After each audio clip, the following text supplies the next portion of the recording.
தொகுதியை விட்டுவிட்டு ராமநாதபுரத்தில் ஏன் போட்டி என செய்தியாளர் எழுப்பிய கேள்விக்கு ஓ பன்னீர்செல்வம் விளக்கம் அளித்துள்ளார்.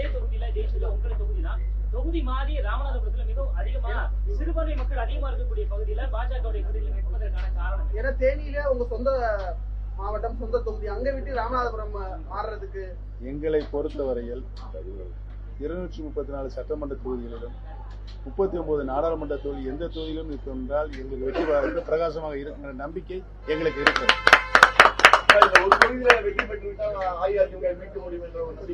பொறுத்திருந்து பாருங்கள், உறுதியாக நடைபெறும்.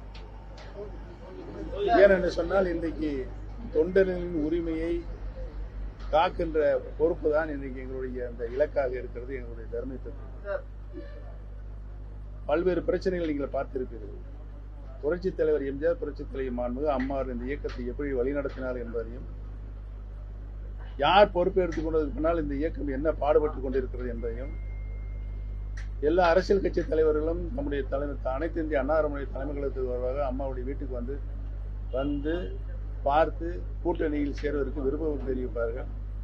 இப்ப அந்த சூழ்நிலாம் மாறுபட்டு இருக்கிறது. மாறுபட்டு இருக்கிறது யார் காரணம் என்பது தமிழக மக்களுக்கு நன்றாகவே தெரியும். இந்த தேர்தல் எங்களுடைய பலத்தை நிரூபிக்கின்ற பொழுது தொண்டர்கள் பக்கம் அனைத்து இந்திய அண்ணா முன்னேற்ற கழகம் தாமாக வந்து சேரும் என்பதை தெரிவித்துள்ளார். செய்திகளை உள்ளது உள்ளபடி தெரிந்து கொள்ள ரெஃப்ளெக்ட் நியூஸை சப்ஸ்கிரைப் பண்ணுங்க.